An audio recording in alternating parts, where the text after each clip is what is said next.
A very good morning to everyone. Thank you so much. Firstly, I would like to apologize for the little bit of wait that everybody has had to face. We were facing issues with the speaker to join, but we've been able to sort that out. Before we begin the actual session and I invite people to come in, I will just share my screen to share some housekeeping tips.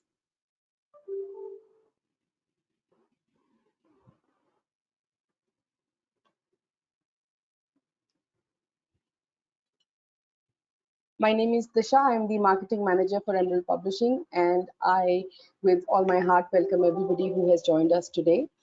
Before we begin, just that the orange arrow on your screen opens and closes your control panel, so you have a better view of the audience and the presentation that is about to happen. You can change your audio option anytime between your computer to your phone. All the attendees, your microphones will be muted. So if you have any questions during the session, we really request you to post it in the chat section. We will pick them up at the end of the session. This presentation will be recorded and everybody will receive a recording of the session as well as the certificate. Now, I would like to invite Professor Devasiri to kick off the session. Good afternoon, everyone.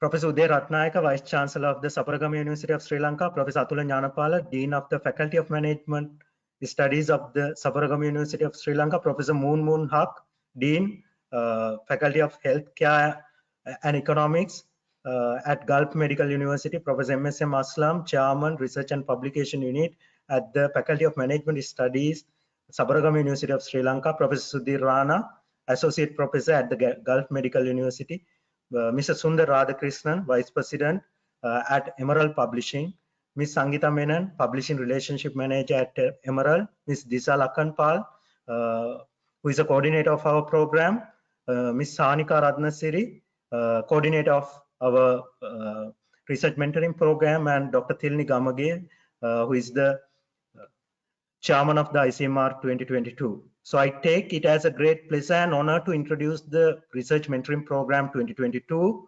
This is delivered as an extension of the Writing Impactful Research Program and as a post-conference engagement of ICMR 2021 conducted by the Faculty of Management Studies in collaboration with Emerald Publishing and Gulf Medical University, Ajman, UAE. This workshop will draw on the skills and experience amongst scholars in knowing about the publication outlets and already published literature in the management domain. The workshop combines didactic topics to understand how to write a quality manuscript on any domain of business and management. The workshop is designed for scholars and academicians to clinically explore the possible research areas in their respective domains as well. This workshop will help the candidates to narrow and refine their research focus by developing an argument for he or her proposed research that is grounded in a quality manuscript ready for a scholarly journal. By attending this session, you will be able to draft an impactful manuscript that can be published in a reputed journal. So I hope you will enjoy the whole program, and I wish you all the best for the program. Thank you very much. It is over to you, Disha.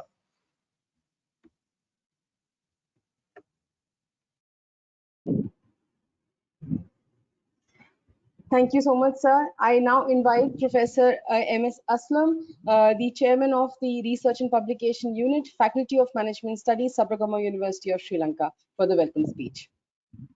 So, good afternoon, ladies and gentlemen. I think thank you very much for giving this opportunity. On behalf of the Faculty of Management Studies, Research and Publication Units, and it's a great pleasure for me to extend my heartiest welcome to all the participants, especially today here with our Vice Chancellor, although he's absent. I think he's rendered tremendous support and guidance for us to extend our research and scientific communication globally. And our dean, who is our leader, who always direct the faculty and the things, and he is with us. And I warmly welcome Professor Atula Jnanapala, who is Dean of Faculty of Management Studies.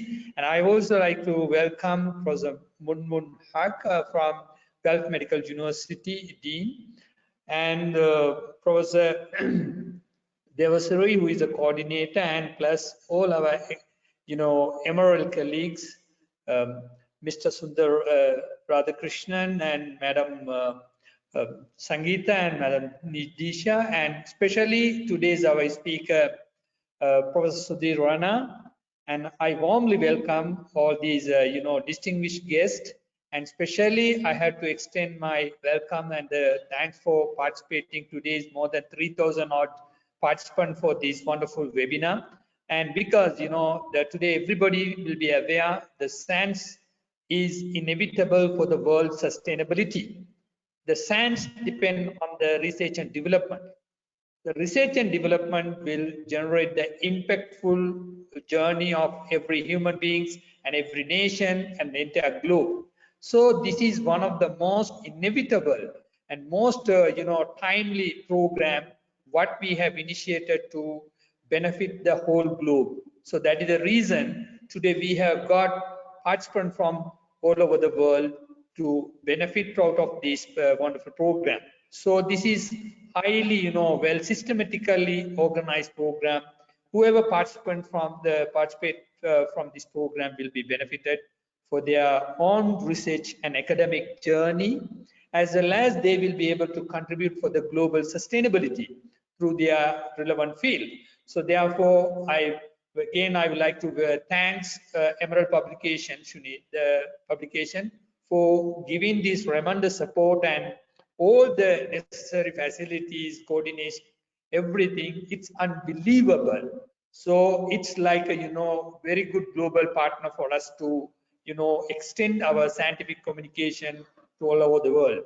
So while I welcoming all the participants from the Emerald Publications, I'll also like to extend my thanks to sincere thanks to Emerald Publications, all the members. And plus, I like to, as I said, Sudhir Rana, who is a well-known veteran in the research and development and who has done number of webinar and a number of publications on particularly research and development. So we are very, very blessed to have a person, such a wonderful speaker today, and Professor Moon Haq, and he's also one of the eminent scholar who has contributed a lot for the body of knowledge growth. So the last one, I like to welcome all the participants and all the distinct guests to have this benefit, the continuous journey of this research mentoring program. Thank you very much on behalf of Research and Publication Unit of Faculty of Management Studies, Sabaragamuwa University of Sri Lanka. Thank you very much. Thank you so much, sir, for your kind words. Now I would like to invite Professor Atula Gyanapala, Dean, Faculty of Management Studies, Sabaragamuwa University of Sri Lanka, to say a few words. Hi, everyone. Good morning, good afternoon, and good evening. Dear ladies and gentlemen, Professor Sudhir Rana, Vice Chancellor of the Sabaragamuwa University of Sri Lanka, Mr. Sundar Radhakrishnan, Vice President, Emerald Publishing South Asia, coordinator of this program, Professor Jayantha Devasari, Professor Moon of the Gulf Medical University, Professor MSM Aslam, Chairman of the Research and Publication Unit of the Faculty of Management Studies of the Sabaragamuwa University of Sri Lanka, Ms. Sangeeta Menon, Publishing Relations Manager of Emerald Publishing, Ms. Disna Laknarpal, Regional Marketing Manager of Emerald Publishing, Professor Sudhir Rana, my good friend of the Gulf Medical University, all the professors, academic and researchers across the globe who are today with us for this inaugural session. It gives me a great pleasure and honor to address you all in this inauguration session of the Research Mentoring Program, jointly organized by the Research and Publication Unit of the Faculty of Management Studies of the Sabaragamuwa University of Sri Lanka, Emerald Publishing, and the Gulf Medical University. We are delighted to be a part of this significant collaboration in developing the research and publication competencies of the scholars worldwide. I believe that this program will help you in enhancing your research skills.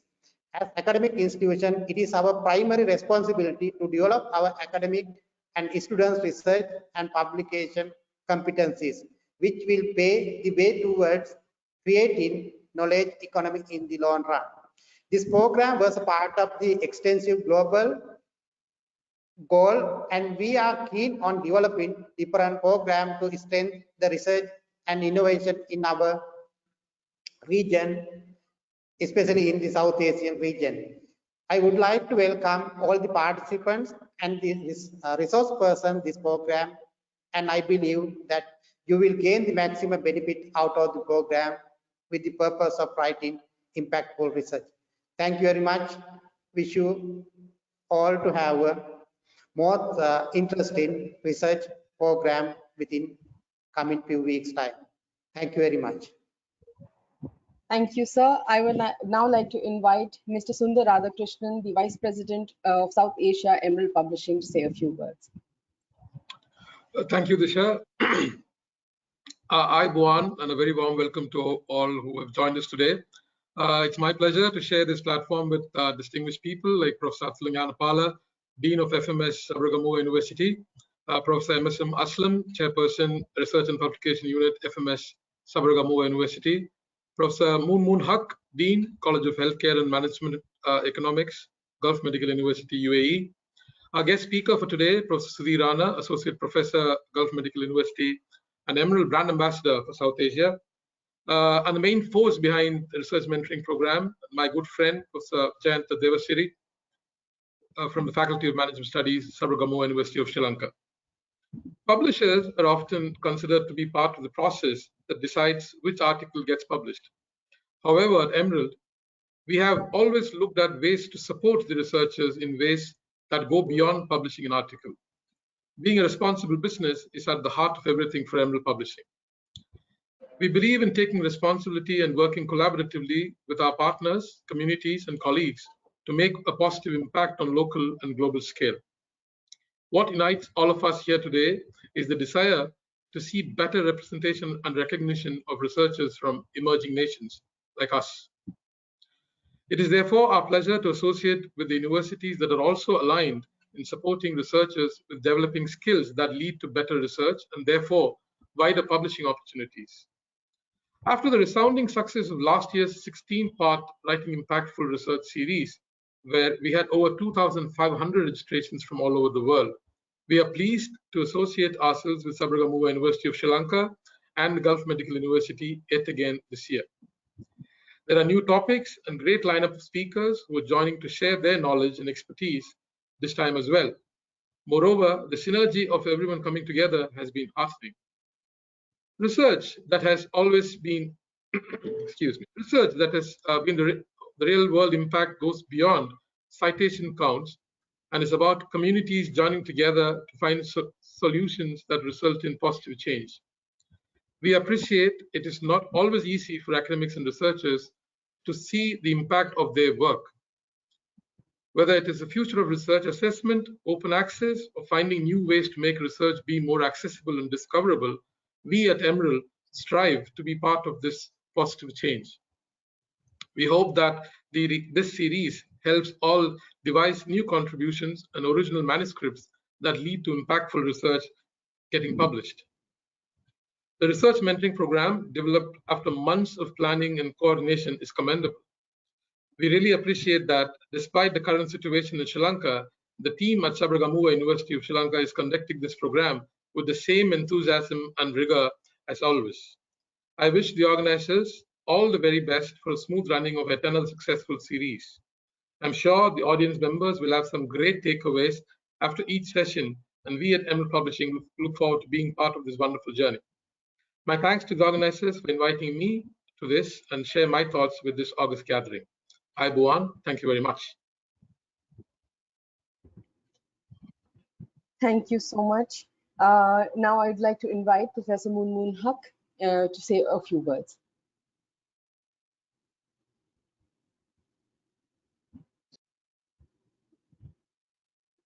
Hi, am I audible? Yes, sir. Okay. Good morning, good afternoon, good evening, wherever you are. This is Dr. Moon from College of Healthcare Management and Economics, Gulf Medical University. There is an old saying that nothing is free in this world. Sabaragamuwa University of Sri Lanka, Gulf Medical University, Emerald Publication House came together for a purpose. And the purpose is that the research outcome in this world gets increased and the community as a whole gets benefited out of it. And that's the interest, that's the profit we have. And that's why we came together to imbibe research philosophy among the budding scholars across the world. We are not like doing it for any charge. It's free of cost, and it's a pro bono service because we are here and we want to give it back to the society, that the society gets uplifted through our research. Now, I would like to thank all the organizers, the participants, the host, the speakers. It's very difficult to organize such an event for a long period of time. Of course, it's an extension of the writing impactful research that we conducted last year. We started in the summer last year, and it's a continuation of the same process that we went through. I hope that it was beneficial for the research community, and this time it will be even more impactful. The type of scholars that we bring together in this platform is challenging and very enriching. I'm sure the research scholars who are part of today's introductory sessions is going to get benefited, and the society is also going to get benefited out of it.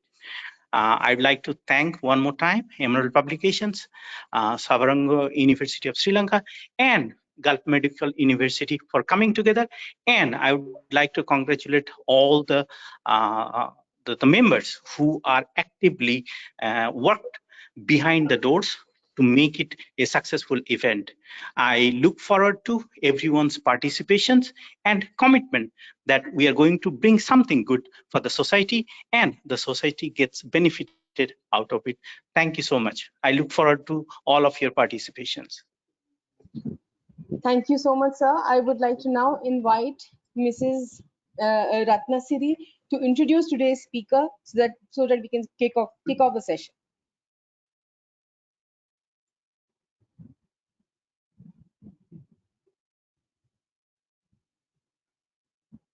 Good afternoon, everyone. Dear sirs and madams, with the permission from the audience, I take immense pleasure in introducing an eminent personality in the area of research.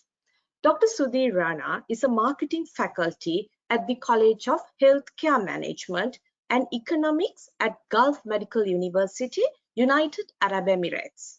He believes in driving and motivating academics and researchers in such a way it can be best utilized in an enthusiastic and dynamic environment to foster versatile personalities.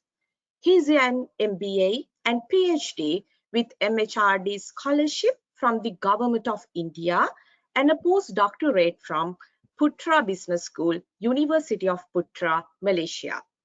His research profile is followed by publications in ABDC, ABS, Scoopers, Web of Sciences, ranked and indexed journals published by Elsevier, Emerald, IndoScience, Sage, and Nielsen Journal Publishing.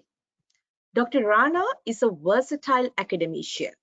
He performs various roles as guest faculty, scholar, editor, editorial board member, guest editor, author, guest speaker, panel speaker, moderator, conference speaker, session chair, committee member, and convener, as well as an expert at various platforms in India and overseas. He is a senior editor with the International Journal of Emerging Markets, Emerald, FIIB Business Review, Sage, South Asian Journal of Marketing, Emerald, and Advances in Emerging Economies and Business Operations by Taylor and Francis Group. Dr. Rana has delivered more than 100 workshop sessions and expert talks across the globe on different topics related to publishing in high-quality journals. So, Dr. Sudhir Rana, the platform is yours, sir. Thank you so Hi, much. thank you so very much.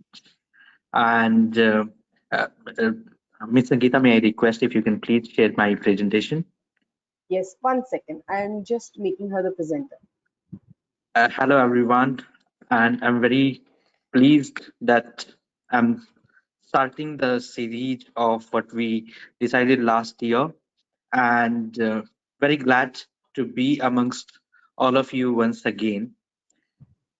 I want you to think about two things. It is that what is required when you write a research paper that you always started excited and you felt that you are going to write about. And second is how people perceive it. When you write something that excites you, that you think is useful, and when other people see it, when they build their knowledge on the basis of it, when they explore it further, they whether take it and they say that yes, it's a fabulous paper that I have ever seen, and they say that, oh, I have a better draft than this. So if you can please bring me to the first slide. It is that when I want you to think about these two papers that are written on my first slide here. Everybody desires to write a masterpiece, and that masterpiece create a number of thoughts, raise a number of questions, and give you different directions that what am I supposed to do if I write my masterpiece. And this masterpiece depends on a number of things. If you say the something that Marley in 2006 stated that when you write a masterpiece, what are the things that you should do? How you need to act like a rock band, not only as a scholar, that you need to make it interesting. And when we think about what makes a paper impactful, what makes a paper interesting, what makes a paper masterpiece, then there are a number of aspects that come into consideration. Whether it is your research question or it is a context, is it a theory, is it a best journal, is it a best publisher, is it the method, there are endless things, but every one of us still try to make it interesting and try to forge it that um, we act like a rock band where we try to impress people by our masterpieces. On the same way, in the same year, there is another paper that I found it very interesting that speaks about that what makes management research interesting. So if you see, it is more specific to the management colleagues that what makes your management research interesting. I come across that management is more of a perspective. The research that we do in the area of management, it is not just the content, it is also the perspective, and it has a very very strong influence by the context. For example, different companies can face the similar problem, but in every context the solutions or regions may be different. However, if you see that the content into the different areas, say basic sciences, allied sciences, or when we talk about the management science, it have been always a combination of three different pillars. And these pillars that I found out, like I from my experience, I believe is the management science, the mathematical science, that the methods that we talk about today, and the human science. Human science influence the management research in a very dramatic way. So I just want you to think about your masterpieces before we begin, and think that how you are going to make this research interesting. Coming to the next slide, there is a fact, and this fact is always going to be there no matter what research you are working on. And no matter from where you're beginning, whether you're a established scholar, you are coming to the academy and research, you're most welcome. Think about it, that what makes a paper interesting. Like we said, and I just discussed, that what you need to make your dream masterpiece. And the fact remains that it will not solely depend on one thing. There has to be always a combination of these things. The combination of topic that you're choosing, the method that you're choosing, the contribution it is coming from, the place where you're placing it, the outlet that you're placing it. All going to be a combination. A good paper is always a bit of everything. You need to have a very interesting topic. You need to have good theories around it. It should be written very, very well. It should be structured well. It should be given to a good publisher like Amril, that it reaches to all interested audience.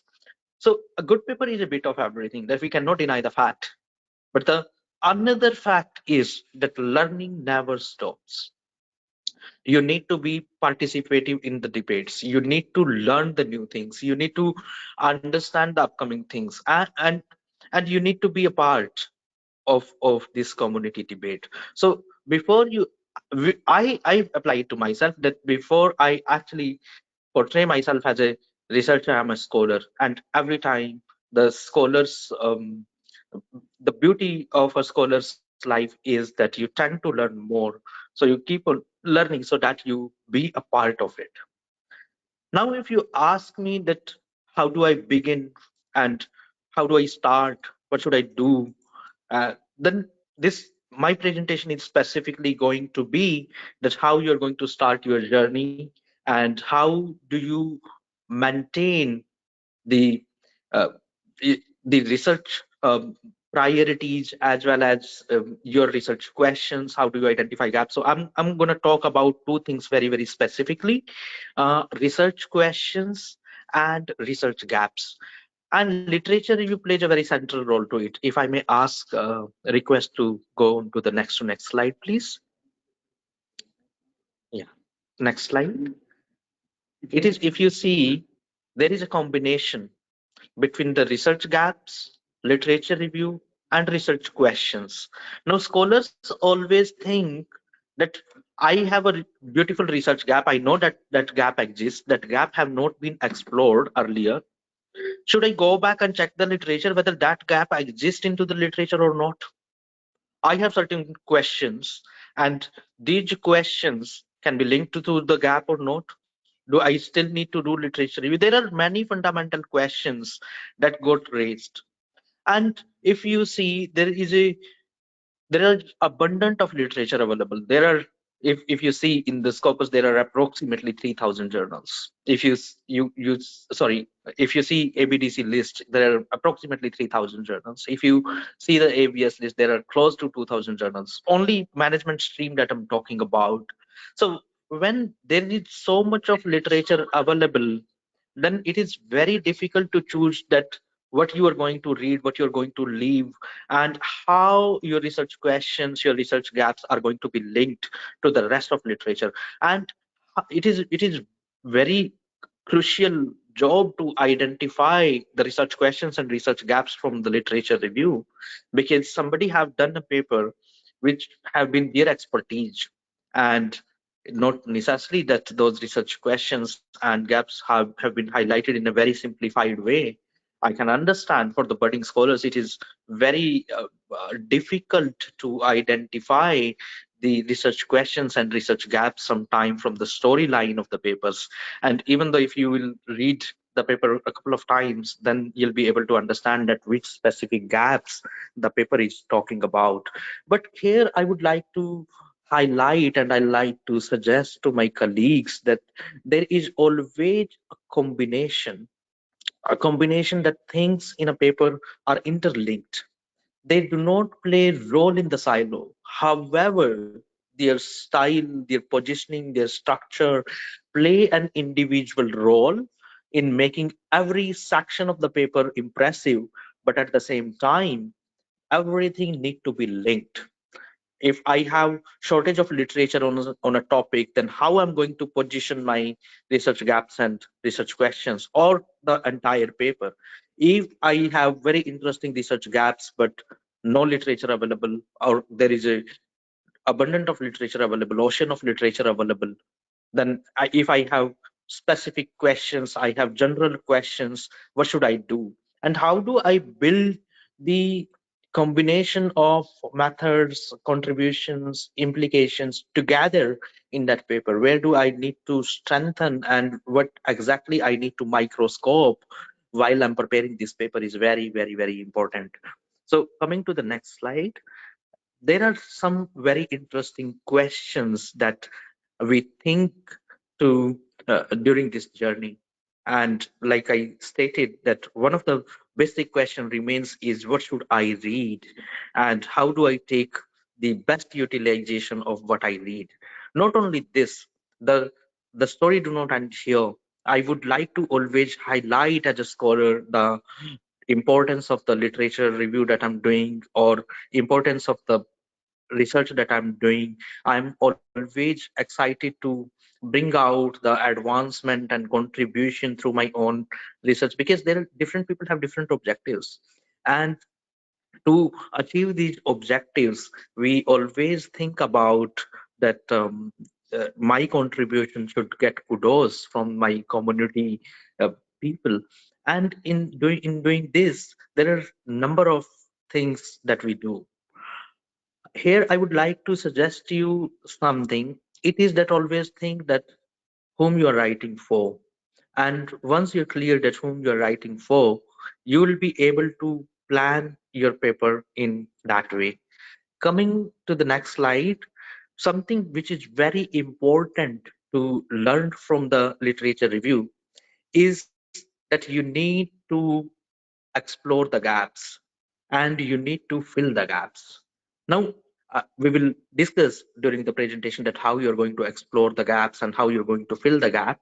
But something that you need to every time when you are reading anything, every time when you come across anything or any paper that you found which is being debated into the scholarly talks like today, you need to really think that what specific gap this paper is talking about, and you need to build on your thoughts upon it.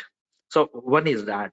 The second is question that always comes is so what question. I mean, even if you have a very interesting, exciting gap, or you have good questions, still, somebody can raise a point on it and can say, so what? This is happening, this is normal. You take a context of unprecedented time, people say that okay, it is obvious now, every form is facing these questions, every human being is going through to the same journey.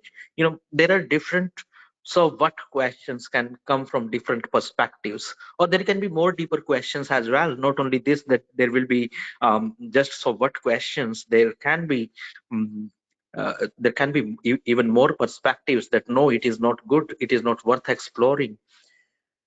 I'll suggest you some practical consideration. If you see my next slide, a practical consideration that I found is from Cohen. And Cohen has given that before we get into the research, we need to get into the orienting decisions. Now, what these orienting decision means? These orienting decisions are basically the obvious questions that we all like to answer before we begin to the scientific journey. If you see, research journey is divided into the two parts. The first part is our orientation, our own interest, our own zeal, desire, passion. That is one side. And at the other side, you see the scientific skills. The scientific skills that we gain by learning different softwares, by learning different tools, methodologies, or way of writing papers, or our technical knowledge in a particular field. Like as HR scholar will build more strong foundations, theoretical, methodological in HR domain, and the international business scholar will build the knowledge in the international business domain. So one side we have the technical skills, at the other side we have our own orientation skills, or say our own passion and interest. If you see the next slide, I would like to begin with the orienting decision questions. So research always is not about the technical questions. It is also that how your orienting decision questions are guiding you, and how much passion you are taking from these questions. If I may request to pause to the next slide, please. You'll find that there are 10 different questions that are suggested by Kohan, and I'm posing 9 here, that you always have to think that who wants this research? Why do you want to do research? If you see in academic and scholarly world, this is not only the scholar's passion, it is also my institution's demand.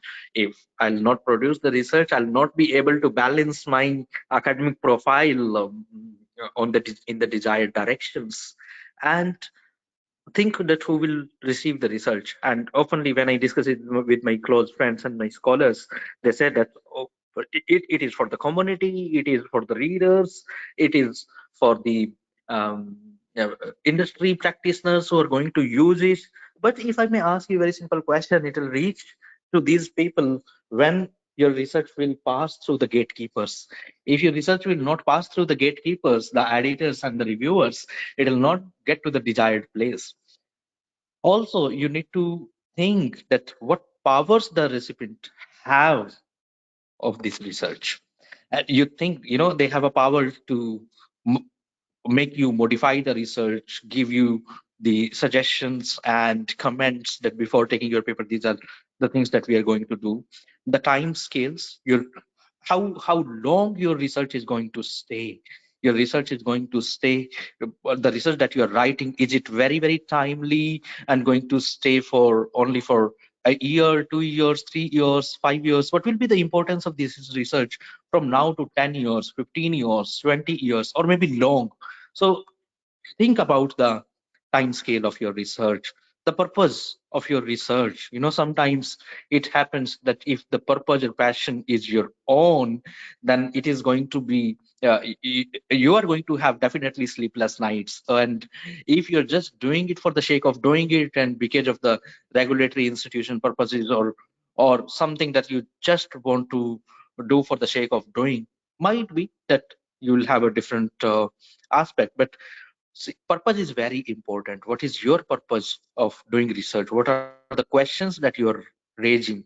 And the order of answering to the questions, that's how you're going to do, the cost involved in the research, and who owns it. Are you going to own it? Is it going to add something to your own um, portfolio or CV, or you have a different reason of doing it? So there are different orientation questions that every scholar should always think about, that why this and why am I doing it? And might be that these orienting questions can help you in thinking into a direction to polish your passion, or stay excited about it, rethink, and then stay excited once again. If you see the next slide, you'll find that there are different approaches of managing questions and gaps side by side. Something that I have understood in my this short journey and bit of the learnings, I understood that um, literature review offers both questions and gaps, but you cannot ever divorce the literature review from the gaps and questions. You can always raise questions, you can always fill the gap, there is always a scope, and you need to take all of these side by side, hand in hand. You first think of gaps, then think of research questions, or first think of research questions, then think of gap, and then do research literature review. This is now not how it works. You need to start from reading, and from reading you're going to have the research questions and research gaps. If you see, there are different approaches through which you can manage the research questions. It is very important that you you manage the research question in a way that it gives more rigor, interesting, and scientific research questions to you. For that, you can follow either the deductive approach. Deductive approach is when there are different puzzles, or you have a top-down reasoning, something that you start from a very general one, then you um, keep on diving deep and try to bring in something very, very concrete. For example, there is a bookstore, and in the bookstore, the sales is not much, and the sales is not much. There can be different regions. Now, location can be one region. The bookstore do not have interesting books, can be other region. The people do not want to visit the bookstore, they want to buy online, can be another region. People have lost interest in reading, there can be another region. So you start with a very basic problem, and then you keep on diving deep.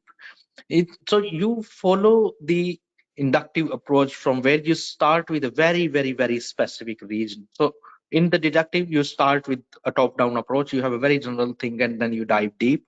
In the inductive approach, you start from very specific and then try to link it to the theory. For example, you observe someone traveling to a very specific place and choosing to a very classy product and using it in a different way, or say helping people into the different forums. You have a very specific question, very specific situation, and then you try to link it, that why the people behave in this manner, why people think about this way. You may like to then go back to the general things and say that, oh, this is the theory where it is linked, these are the concepts that contribute and help people to behave in this way. Okay, when economic environment is like this, then people behave this way.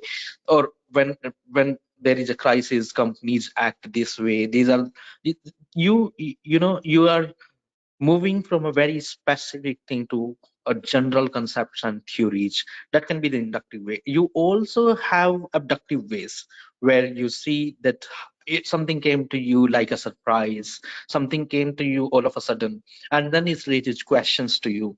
And what you do is you try to make your questions in a more mm, say in a way that it looks interesting, yet it solves a puzzle, and like a situation that you get all of a sudden, and that bounce number of questions to your head. So when you think of making questions, always try to follow at least one approach that helps you out, not only thinking about the questions that you are uh, posing in a research paper, but also the questions that are linked with the questions that you are stating in a particular research. So always think about a bunch of the questions that are related to the important questions that you think, and then you can always delete or remove or paraphrase or link certain questions. This will give you a chance of having questions in a much better way. One of the way of exploring research questions and to make it interesting, I found is in my next slide. It is that you always prepare a hierarchy of research questions. What happened is that the questions are linked, and the questions also have further questions. If you see, it's a very simple diagram that shows that you have general questions, and with these general questions there are three implied questions that answer to that general question. But question number one have two implied questions, question number three have one more implied questions. So there can always be regions and implied questions. So I would suggest you that you prepare the hierarchy of your research questions. And believe me, this hierarchy of research questions will help you out in writing. Even the questions that you are not answering in the manuscript, that they exist, and before any editor or reviewer or reader raises these questions to you, you have a chance to debate these questions in your manuscript. You can debate into these into multiple ways. You have options like you may like to pose these research questions into the further research scope of the manuscript, or maybe you would like to acknowledge somewhere that, okay, these questions exist, but this is how these are the implied questions. You know, by this way, you will narrow down the scope of reviewers on asking questions to you, or might be that they will not ask you any implied questions because you have already stated that these are the implied questions. So try to make the hierarchy of the questions. If you see the next slide, that what should be there into the research questions, I will always say that your research question is always a combination. It is always a combination of the concept that you're talking about, the context, the scenario that you're talking about, and the scientific approach of writing the research question. Maybe, for example, uh, the, that we would like to explore, expand. Now there is a difference between these words too, explore and expand. I uh, s- uh, that's a scientific way of writing questions where you choose different nomenclatures and words to your questions. When you are exploring something, it means this has not been explored earlier. However, when you are expanding something, it means that it exists and you're acknowledging the existence of this concept. But what you're doing is you are just adding something into it. So your question should be very, very clear. Your expression of to that question, the language should be very clear. So there should be a scientific approach of writing these questions, but at the same time it should be a combination. And if you see that, okay, what exactly I can have like as a research question, because normally this is also I have observed as an editor and as a reviewer too, that many times people write very obvious questions rather and they have done a very good job in the paper, but their questions are not as interesting as their research are, because they do not highlight the inconsistencies that they get.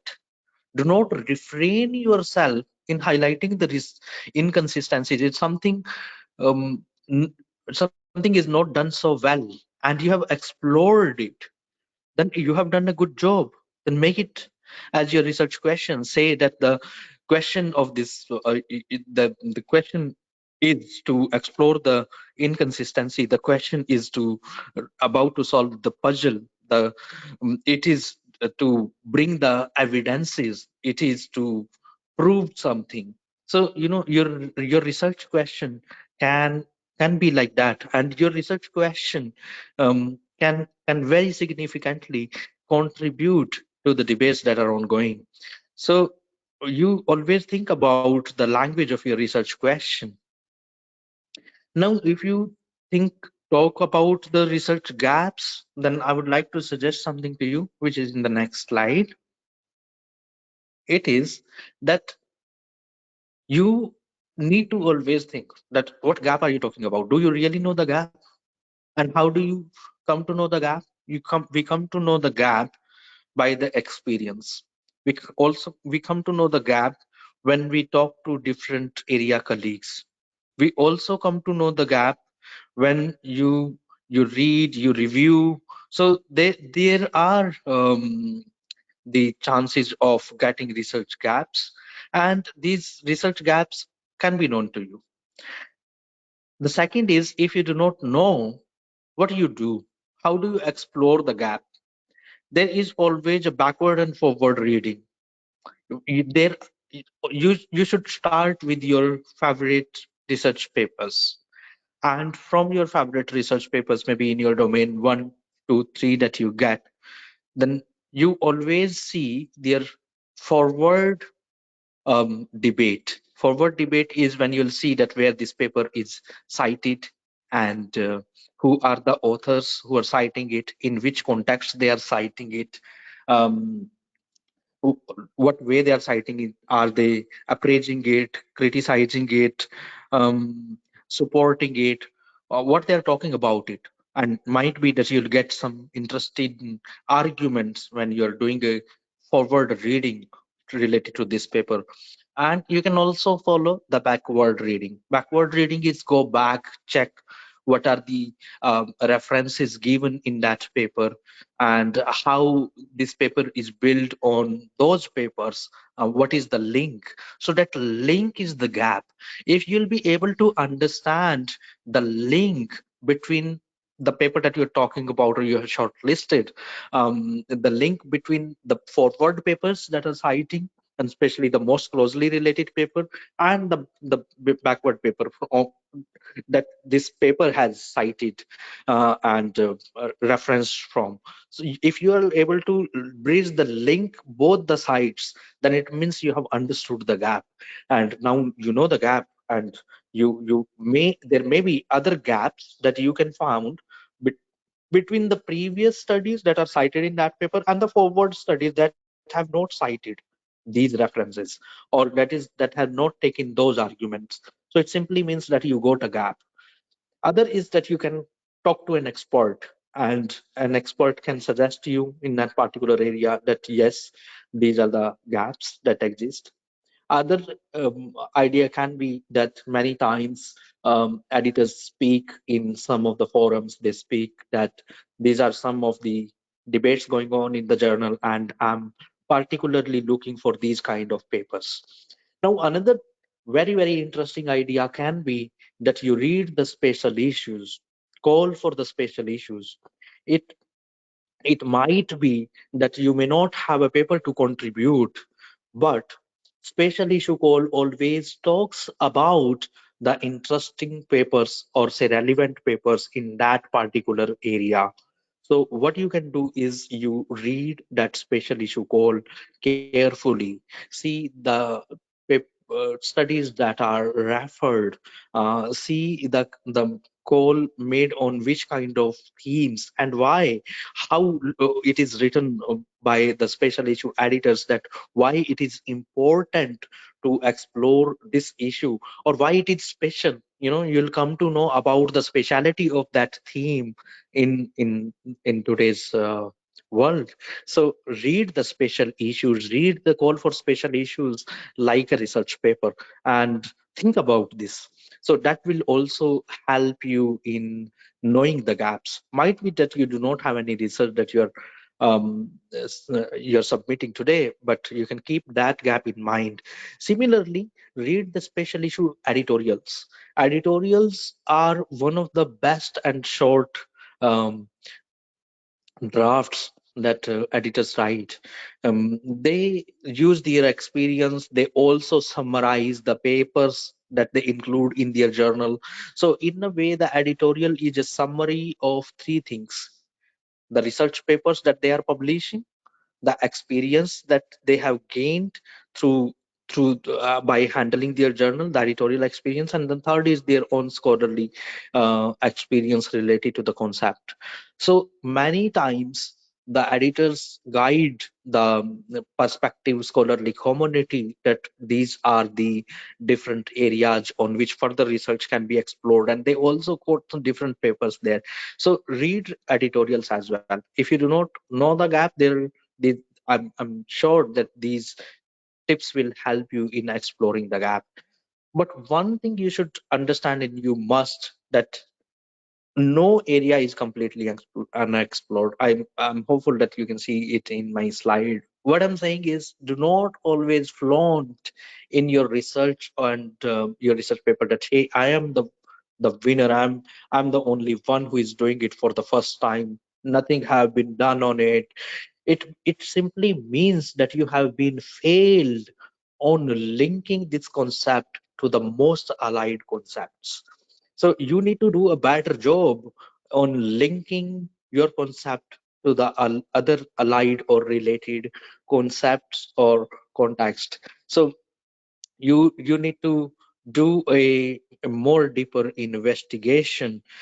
So do that. I mean, these are some ways through which you can read the kind of literature, and uh, you can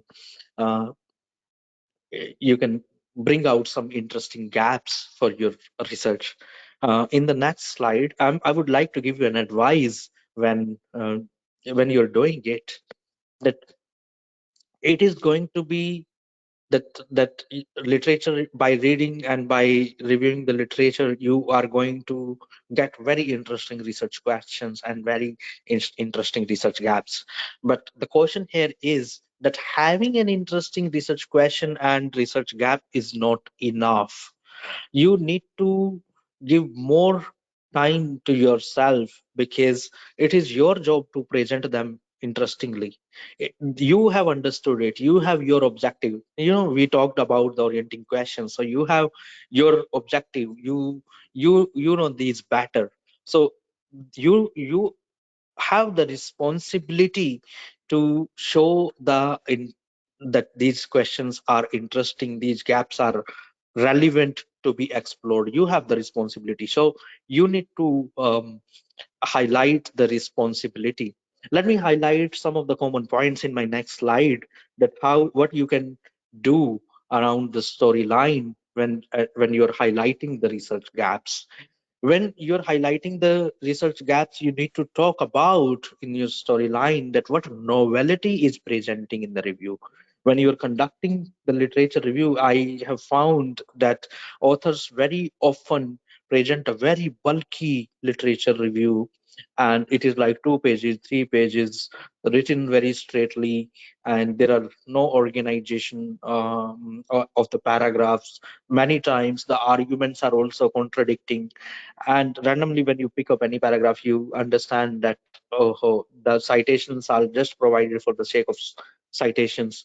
So what you need to do is you need to exactly show that what is the novelty that you have found from this literature review, and what is the contribution that you are making. So try to fill in the gap by writing the statements like, therefore the present research paper is presenting XYZ framework, or therefore it is important to bridge the gap by having a combination of XYZ constructs.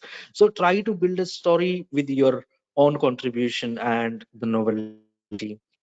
And you also need to show that how you are bridging the tensions or inconsistencies that I was talking about, that okay, with the combination of these two variables. And this is into the trend literature now, trend in research nowadays, that scholars also oftenly choose the mediations and moderations.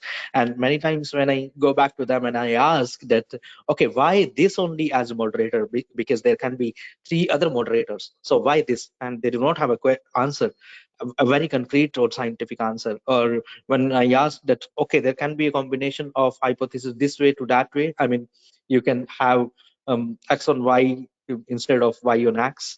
So they are also that, okay, it can be, but I have chosen this. So you need to have very solid points when you're highlighting the gap, that why this relationship, why these moderators, why these mediators, and how these are filling the existing gaps. You need to highlight, and how you are going to highlight it, how you're going to make it, is you need to give citations to prove your points. That okay, by that XYZ authors, it is like, given that these two relationships have been tested, but if there is a moderator like this, it will give you more. It is expected that research will have distinguished research outcome, or interesting results, or it will be more useful. So you're building on the existing arguments. So give citations and prove your points. So you need to highlight it. Let me finally give you that what you are going to get from the literature review, and what exactly, while reading and while talking, discussing, debating on that literature, what you should highlight upon. My next slide will tell you 4 aspects that you must clearly uh, clearly get, or you should keep in mind, that while doing your literature review. First one is questions. Always try to have a critical eye while you're reading a paper, and this is very important. Always try to establish a link between different papers that you are reading. So when you will try to establish a link between these papers that you are reading, and when you'll critically appraise this paper, you will get questions. And don't forget to note down these questions. These questions will be very, very, very useful to you. And these questions can actually give you a very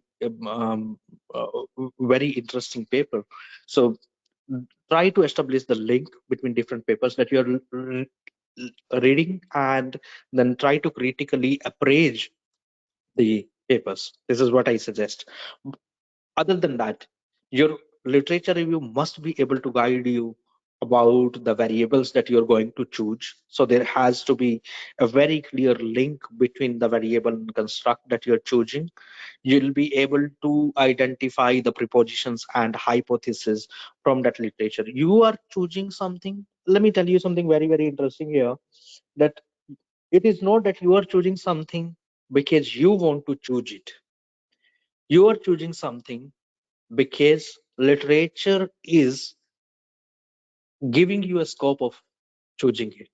There is a huge difference between both of these. The research is done to serve the community and to solve the problems of the community. It is a scientific way of solving the community problems.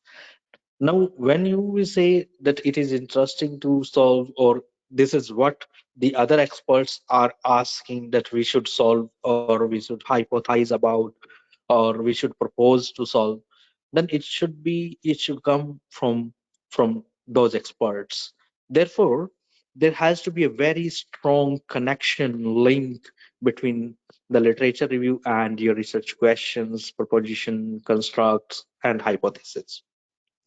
My next slide will tell you that it is a kind of must that while you are writing the literature review section, you will have to, and you must, in fact, nowadays 90 to 95 90 to 95% journals, they do not take a paper that do not have the clear linkage in the literature review section with the research questions, gaps, hypotheses, propositions in a very, very logical way. And if there is a conceptual diagram, that conceptual diagram should very clearly support the hypothesis in the section. It should be clearly linked with the um, with the literature review. And the best way is that you always try to organize your literature review in hypothesis, in construct, and a very logical journey. So you must have a linkage of research questions and research gaps with the hypothesis propositions that you are posing uh, in the manuscript. I'm sorry, Disha, I'm asking that's how much time I have. Dr. Rana, we have another 10 minutes if you want to give audience half an hour for question and answers. Okay, yeah, we will. Thank you so much. No problem. Okay, so something more, if you, I'll tell you, let me tell you this straightly, the expectations, and I'll tell you that how it goes, how you can make it. In the next slide, if you see that while developing the hypothesis and propositions, the one is that it should be very clearly, logically developed on a very solid theoretical foundation. And like I was suggesting you, that you should always consult the papers that are directly related and proposing the relationship between these variables and constructs. And at the same time, you must know the measures that were testing these hypotheses. Many times it happens that you choose a construct, but while it comes, whether there is any existing questionnaire or tool related to this particular hypothesis, you struggle, because half of the questions or construct you have chosen that are already existing in the literature, and half of it are not existing, and you want to modify this.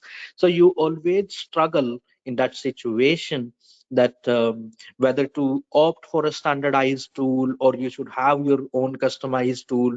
So before choosing the constructs, you must look at the solid theoretical foundation of these hypotheses and propositions, and you should know whether there is any tool or any questionnaires in simple language that exist that can help you to measure the relationship.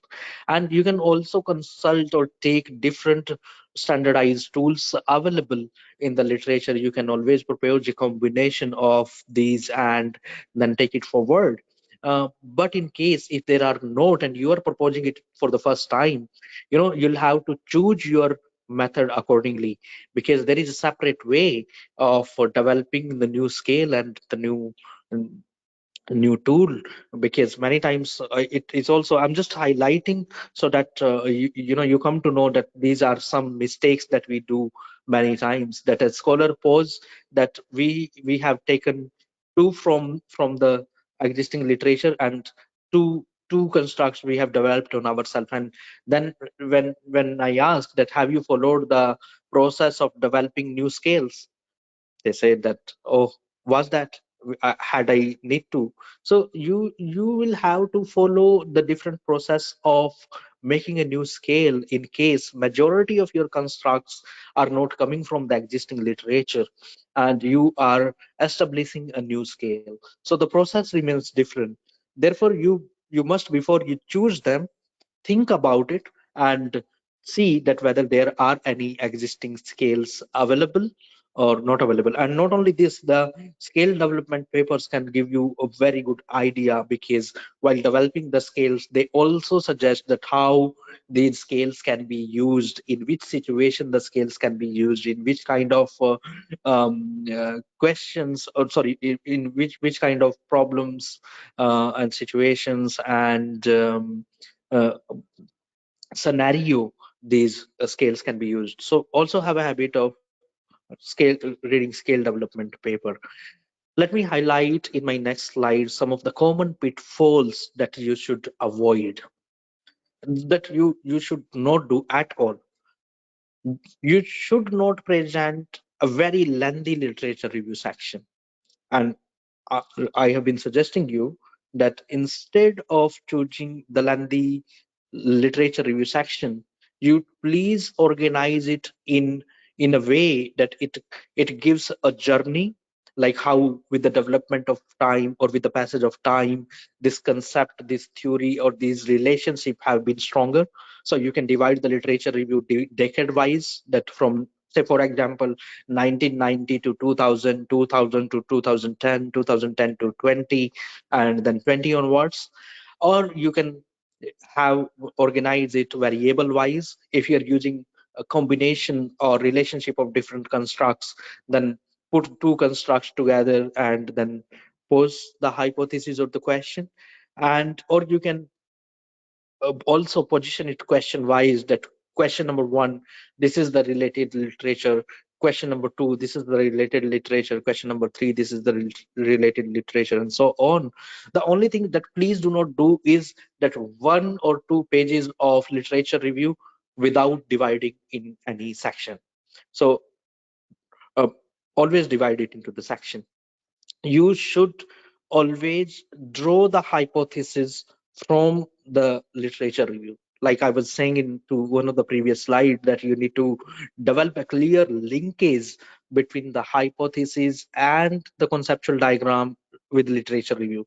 Therefore, your every hypothesis or combination of two hypotheses that are related or implied, they should be derived from a paragraph of literature review or paragraph of studies that are clearly linked to the hypothesis and showing the importance of testing these hypotheses, or showing a scope that testing this hypothesis can be interesting or useful.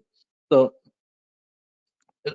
other one trick that I would like to give to you is that it is important to cite the latest studies. It is, but at the same time, do not forget to include the important papers. So when you write a paper, you should know that which are the papers that are very important and are acting like a guideline for this particular research.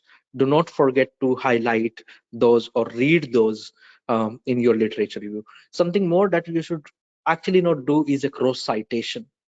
The cross citation is that when we cite a particular paper from another paper, for example, in the Sudhir's paper, it is written, a paper is referred by Jayantha and Munmun. So, the paper will become like Devasiri and Huck 2012 stated this. And then you are saying it that in the Sudhir's paper, it is said by Devasiri and Huck that this will happen. So that is, avoid that. You should read the original research and you're expected to. This is what the backward and forward reading was that I was telling you, that please go back to the references. So do not do the cross citation in the literature review paper. Other than that, let me highlight you the two papers that can be useful to you. In my next slide, you'll find it that you may like to read. One is Scholars Before Researchers, and this will help you out that how you need to maintain the literature review section when you're preparing different documents. Actually, it is literature review is being done for different purposes. If you're a PhD student, you are doing it for a different purpose. If you're writing a literature review based paper, then your literature review section play a very different role. When you're writing a perspective, then literature review pose different propositions and perspectives. And when you're doing it for a empirical research where you're showing the importance of relationship amongst different concepts and constructs, then it has to be written in a different way. There cannot be one similar way of writing literature review section for all the documents. It cannot be. It has to be, because it's like a story and arguments, so it has to be different for different type of research research papers and research drafts. So it has to be different. And second paper is that how do you analyze the past to prepare the future, and how do you write the literature review. I read these papers and these are very, very interesting papers. So I'm sure these papers will be helpful to you in managing your contribution.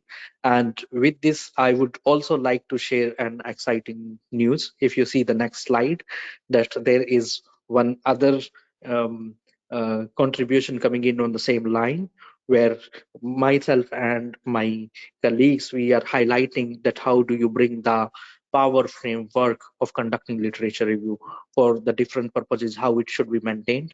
And with the Emerald publication, we have started a new series, review of management literature, that exclusively serve the community to highlight the research gaps that come in different disciplines, and also will give you different ways of conducting the literature review. I'm sure it's going to be useful, so stay excited to read these. And I would like to finally suggest you in my next slide that there is a triple L model. I'm sure many of you have heard about it. It's in international business, that how the companies link, learn, and take leverage from one country to another country when they work in different country. Similarly, it is into the scholarly community nowadays, that how you link to different scholars, what you learn from them, and with the passage of time, how you leverage your learnings and your network. It is very important. So follow the triple L model in your personal life. Second thing I would like to suggest is that you should always shortlist the subjects, the theories, the theme, the concept, and you be with them. Don't change them often. Changing them often will not get you expertise, and you will always remain confused on establishing your priorities. Third thing I would say that develop your habit of reading. And habit of reading and reviewing might be many of you have read my recent editorial, that how and why to review this is written in FIIB Business Review, FIIB Business Review, that how and why you review for a journal like FIIB Business Review, that are multidisciplinary journal, how you do it and why you do it. So both the questions I have tried to answer there. One thing that I would like to highlight from there is that present literature you can read and you can understand, but how do you know that what is coming in the future? To understand what is coming in the future, it is highly important for us to volunteer ourselves for review. And once you volunteer yourself for review, you come to know what is upcoming, what is coming next. And not only that, you also come to know that how different people are seeing it. So when a revision you also get to see that what are the different comments given by the different reviewers, other reviewers. So you can see that you can compare the perspective. Like I said, that management research is much about perspective based. So you can compare the perspectives. Please don't forget to take your observations and notes. Very often it happens that you get a very useful idea, but your thoughts are gone, and then you keep on thinking, it doesn't click back. So always take notes and volunteer for work. Specifically, the budding scholars who have joined the call, I would like to suggest that volunteer for more and more work. Even if you're not getting authorship in any work, with your professors, with your community colleagues, it is always learning. So volunteer yourself and try to help them in their work, or take a part and take leads. The more leads that you will take, the more learning you will get. So with this, I welcome your questions, and I portray my thanks to my dearest colleagues. I'm from Sabaragamuwa University, Sri Lanka, from Emerald Publications, and my Gulf Medical University colleagues, to provide me this opportunity to share my learnings and experience with all of you. And please feel free to ask me any question. Might be if I have come across, then I'll be very happy to share my learnings and opinions with you. So on the last slide, I would just like to convey thank you to all of you. Thank you so much, Dr. Rana. I will now, post questions to you, all of the questions that we have received so far. There are tons and tons of them. I will try and compress and try and cover as much as I can in the next 20 minutes. And we have, a few minutes for vote of thanks at the end. Okay. So the first question that we have is, can I do literature review in a tabular form for systematic literature review paper where I can mention data, results, and factors? Okay, thank you. It's a very interesting question. Dear scholar, there are two things I would like to mention here. One is, what is the important information this table is giving? And second is, what interesting inferences, means meaningful interpretation of the table that you're bringing. It is not that you just show the information in the table and the job is done. Honestly, the detailing into the table is important. Try to take the best advantage of the space that you are using in the tables. Tables bite the space from the journals. These are very important. And second, like I was saying, that inferences coming from that table are important, not just showing the studies in the table. Yes, you can show it, but think about that what is the meaningful interpretation that this table is giving. If it is very important, welcome you to present the literature review in tabulate form. And if it is not, then definitely you're going to have a critical comment. Right. Thank you. The next question is, can you briefly talk about the hierarchy of research questions? Yeah, hierarchy of research question that I was speaking is that I was saying that you always have a general question. And from the general question, you always raise a question on the question. The hierarchy says that there is a question and there are more implied questions. For example, that nowadays people use deo or cosmetic creams. So there can be different questions. Why they use it? They have skin problems. Okay, therefore they use it. Why they use it? Because they want to impress their friends. Why they use it? Because they they are fan of the celebrity. You know, there can be many implied questions. So hierarchy of the questions, when I was saying that you make, there is a big question or a big picture that you are thinking about, and then there are short questions in a simple way that are guiding that bigger question or the general question. So that is the hierarchy of question. When you have a big question, the big picture, and there are different implied questions that can be a guideline to that big question or can help in achieving that big question. Thank you so much. Thank The next question, yes, the next question is, as studied, not all gaps are workable. So how do we decide whether the gap in my research that they're planning will be workable or not? Yeah, and thank you so much. It's also another brilliant question. You know why I have shown you the practical consideration by the Cohen, the orienting decision questions?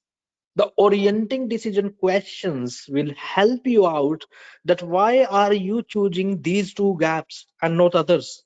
Because you also know that which two gaps are more sustainable, the time scale, that okay, these two gaps can be obsolete in a few years, but the other two are going to stay for a longer period of time. So you can mention this argument. The other can be that a gap can be fulfilled by different methodologies. For example, a gap can only be filled by an experiment, or a gap can only be filled by the observation, or a gap can be filled by a case study, and you're choosing these as your methodology. So you can say that this gap can be better filled by looking at the case methodology, um, taking as case methodology or doing an experiment, and therefore you have chosen it. So you can do that. And the other can be that context. If you have a very interesting context which is very much fit into that, into few gaps that you're talking about, and not with the others, because all the scenarios cannot be fit with every gap. There can be the scenarios that are most apt or most fit with few gaps and not others. So you can choose it. So you can again see the strong evidence into the literature that, let's say for example, 10 papers are talking about exploring X gap and only one paper is talking about exploring other gap. So might be you can wait for the other gap and choose the one where more people are emphasizing on exploring further. So these can be some of the reasons that you should choose one gap over other. It is not that what you are choosing, it is about what logic you have to choose it. Thank you, Disha. Yeah. Okay. The next question is, in the introduction section, which comes first? The research objective, questions, and gaps. He wants to know if he could highlight the hierarchy, like whether it is the research objective, the questions, or the gap. Okay, great. It's a very interesting question, and let me tell you that I have seen that many of us, we present different sections for research objectives, research questions, and research gaps. First thing I would like to state to you is, please do not present different sections. You know, if the manuscript is organized into sections and subsections, then it looks better. And like you have seen different legal cases that we have opening argument, and then we slowly come to the facts, and then we give evidences. So same way your organization of introduction should be.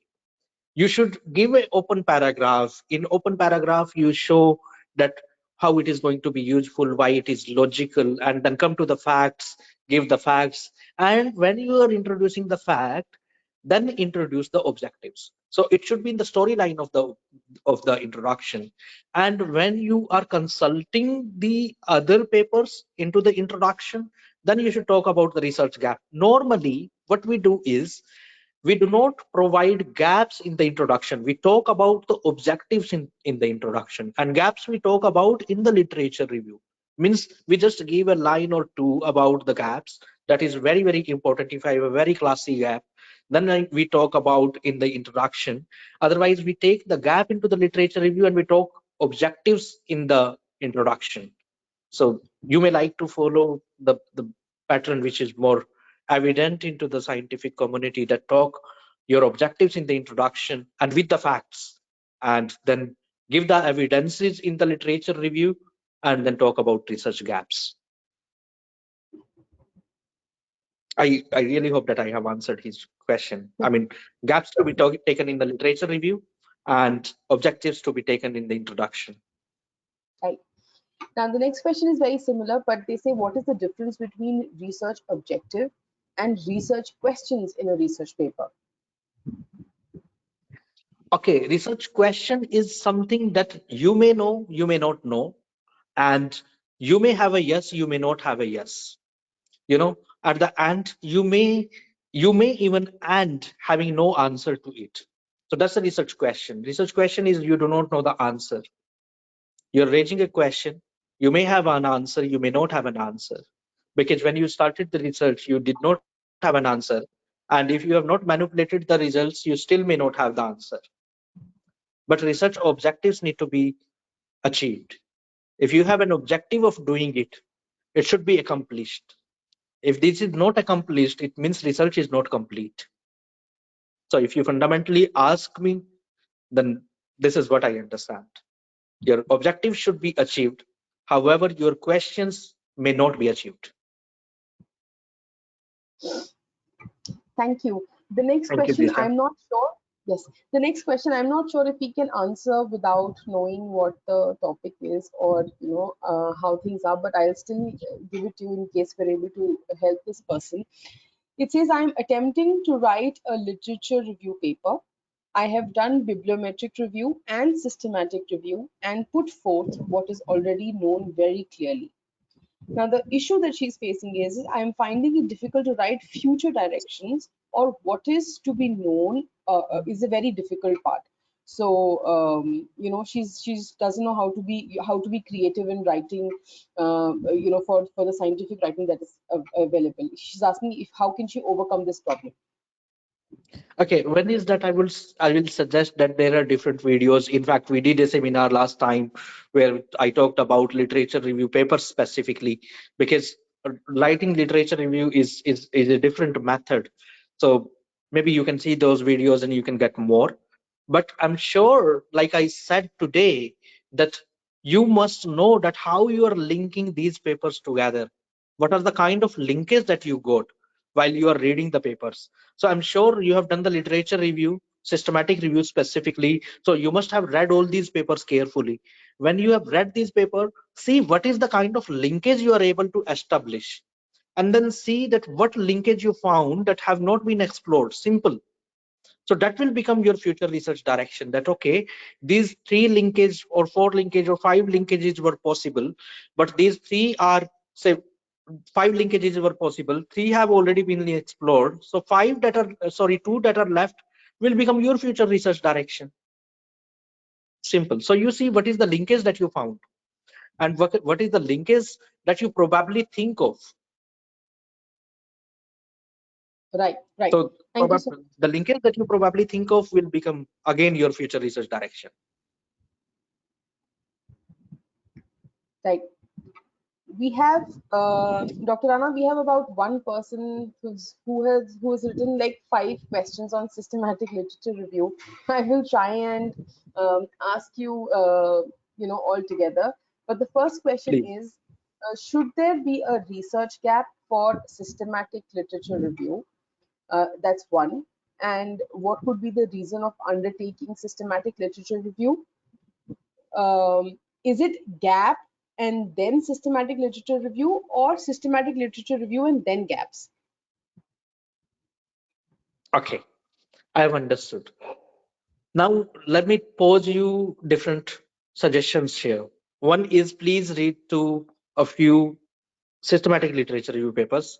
And if there is any literature review paper available in your area, please read that. Second is the gap in the paper itself may not be for the literature review papers, because the gap you need to see is that why this literature review paper or this systematic literature review paper is required, why it is required, what are the theories that you are integrating, what are the concepts that you are integrating, and why this integration is required. When you do the systematic literature review, you choose different keywords, and these keywords together you portray as one theme. Why taking these keywords together is important. Now, coming next, what is the total literature available to you? I have seen that, and this is what you every scholar must not do, that when you start with different keywords and you say that I have 3,000 papers that I received on these keywords, and at the end you show that you are reviewing only 30 papers. Imagine you started with the 3,000 and you are reviewing only 30.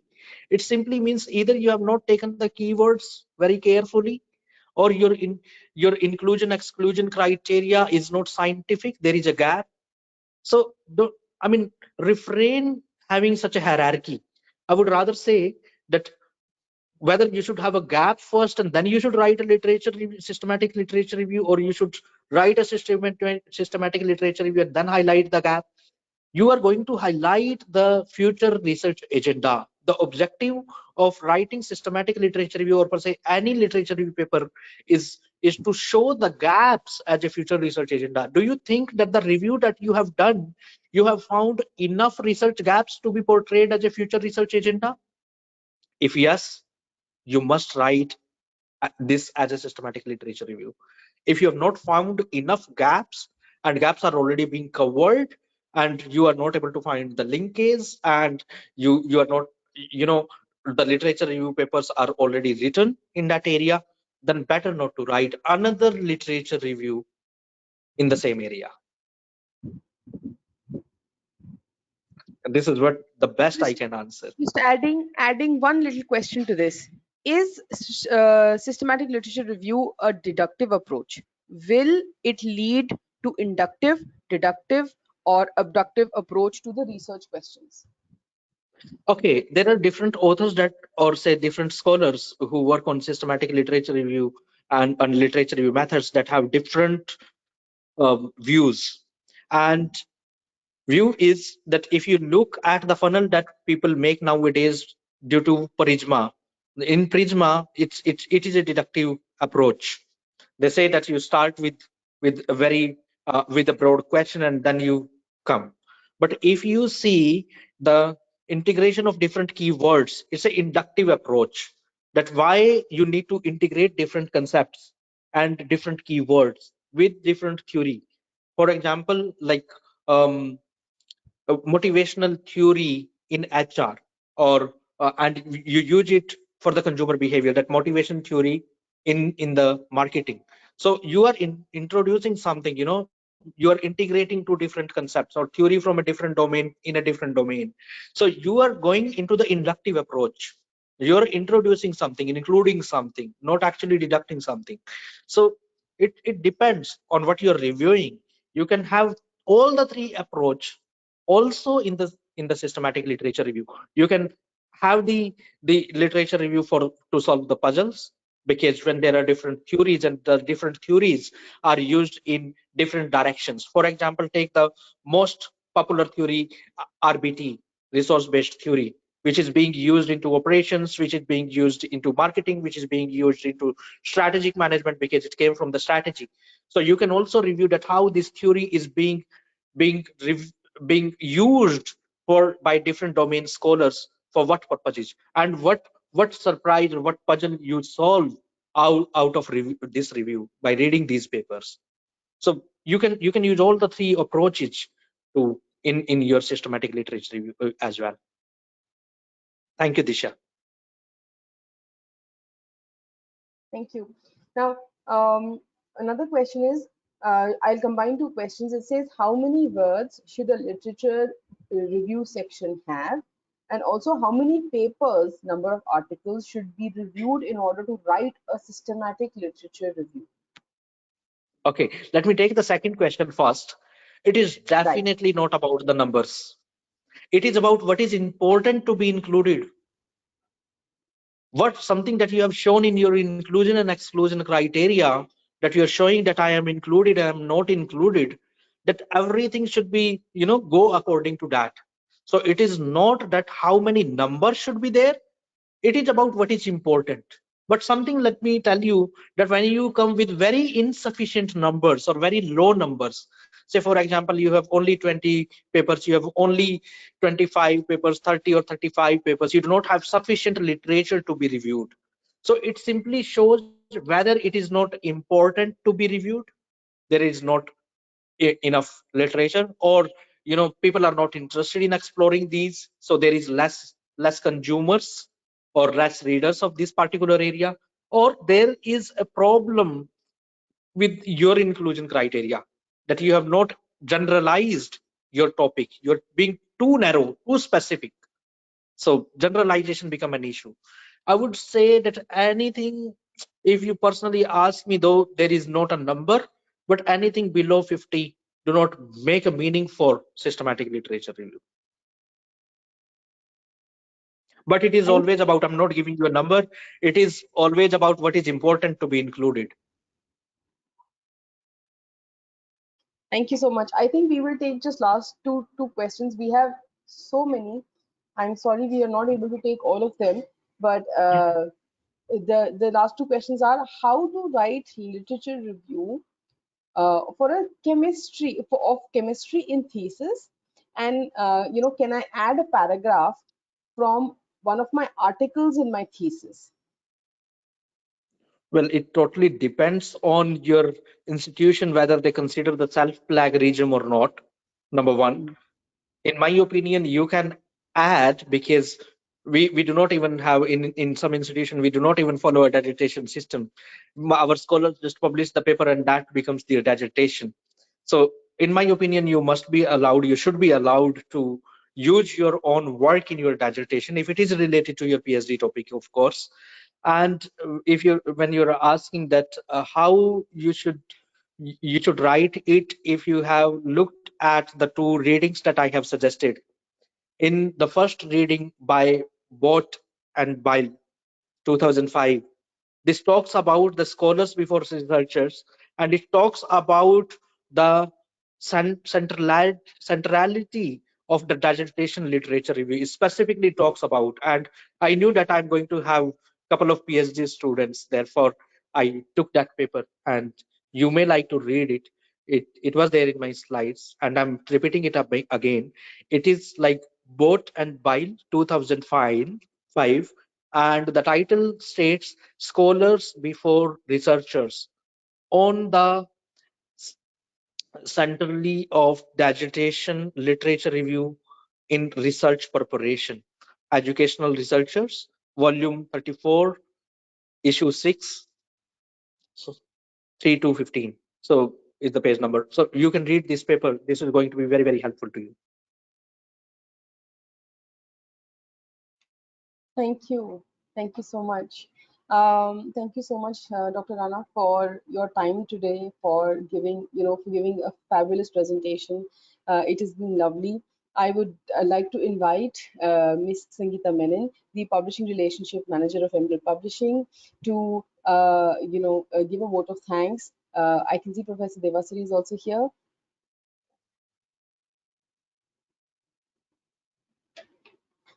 Yes, yes. Sir, join us, please.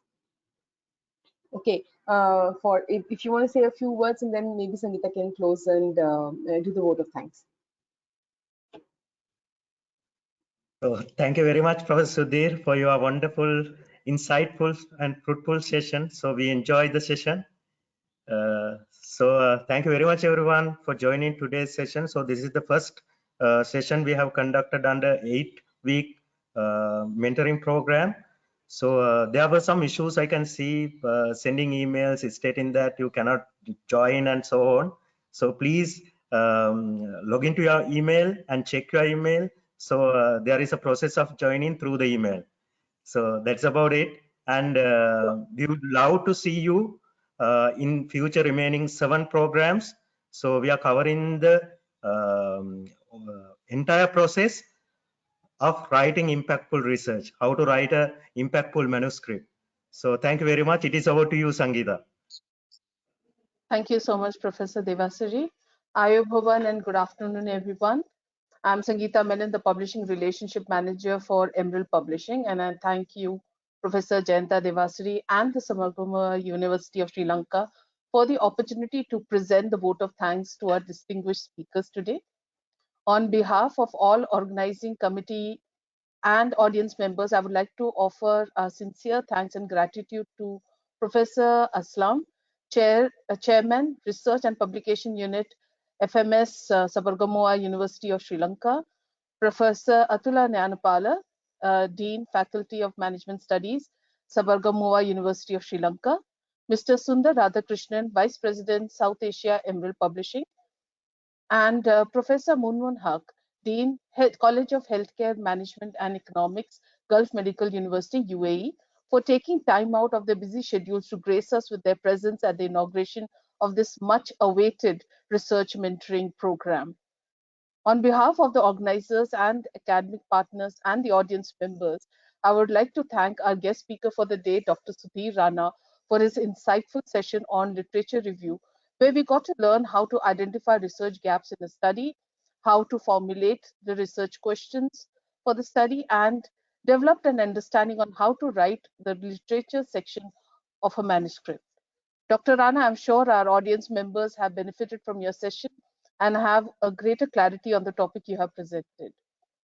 And finally, on behalf of Emerald Publishing, Sabaragamuwa University of Sri Lanka, and Gulf Medical University, a warm thanks to our audience members present here today for making this event a grand success.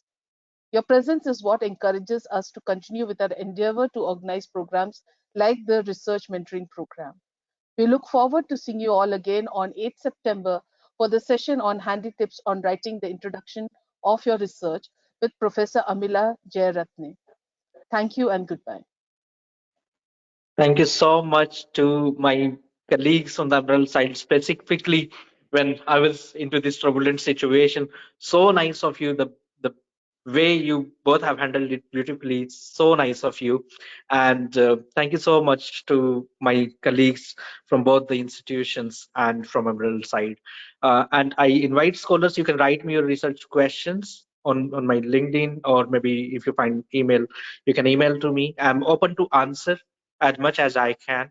So maybe you can reach out to me for better clarity. Thank you so much. Thank you, Professor Thank you. Sudhir. Have a Thank good day. you so much. Good day. Bye-bye. See you in the next Bye-bye. session, everyone. See you all next week. Thank you.